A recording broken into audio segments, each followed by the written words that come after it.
Chhaava cinema చూసావా? విక్కీ కౌశల్ది. కానోజీ గానోజీ అని ఇద్దరు వచ్చి భోజనాలు కూర్చొని ఉంటారు. శాంబాజీ మహారాజ్ భోజనం చేస్తుంటాడు. తన వైఫ్ ఇంకిద్దరు ముగ్గురు పని వాళ్ళు అందరూ ప్లేట్లు పట్టుకొని వడ్డన చేస్తూ ఉంటారు. ఆ టైంలో వీళ్ళు ఏదో ఒకటి మాకు ఇండిపెండెంట్ గా మేమే చూసుకుంటాం మా రాజ్యాన్ని అని ఏదో అంటాడు గానోజీ అని అతను. అప్పుడు ఇలా ఉన్న అతను శంభాజీ మహారాజ్ గానోజీ అంటాడు. ఎక్కడో అక్కడ ఉలికి పడతారు. వైడ్ షాట్ అది. ఇక్కడ గిన్నె పడేస్తే ఎలా ఉంటుంది? ఠాక్ ఠాక్ ఎంత డిస్టర్బింగ్ అని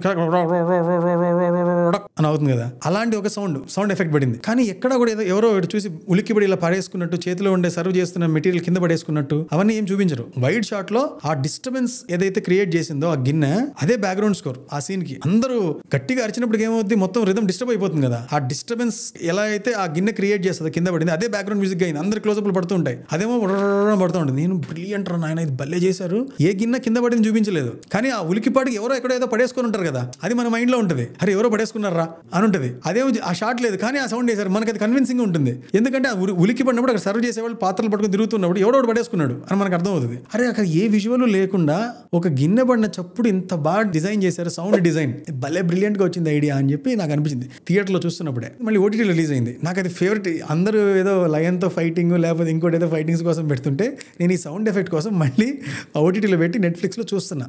భలే చేశారే, నిజంగా నేను అనుకున్నదే జరిగిందా లేక ఇక్కడ నిజంగా ఎవరైనా పడేసుకున్నారని చెప్పి వెనకలకు పెట్టి జాగ్రత్తగా చూస్తే వెనకలు ఎక్కడో ఒక పని మనిషి ఇట్లా పట్టుకొని పోతున్నా దాని నుంచి గానో చేయగా టపక్కన కింద పడింది. అది కనబడిన కూడా కనపడదు. ఒకవేళ సౌండ్ ఎఫెక్ట్ వేయాలన్నా మిక్సింగ్ లో ఏం చేస్తారంటే ఆ సౌండ్ ఎఫెక్ట్ ని ఎక్కడో దూరంగా ఎక్కడో టెంగ్ టెంగ్ టెంగ్ టెంగ్ టెంగ్ అని పడినట్టు వేస్తారు. కానీ దాన్ని ఫోర్ గ్రౌండ్ తీసుకొని వచ్చి దాన్ని బ్లాస్ట్ చేశారు. ఫుల్ మొత్తం వైడ్ విజువల్ లో ఆ డిస్టర్బెన్స్ ని బ్యాక్గ్రౌండ్ మ్యూజిక్ లా చేశారు. సౌండ్ ఎఫెక్ట్ ని చిన్నది ఎక్కడో పడింది, దాన్ని అక్కడే ఉంచకుండా దాన్ని మొత్తం సీన్ కి అప్లై చేశారు. నాకు చాలా బ్రిలియంట్ అనిపించింది. కావాలంటే మళ్ళీ చావా చూడ నెట్ఫ్లిక్స్ లో ఉంది.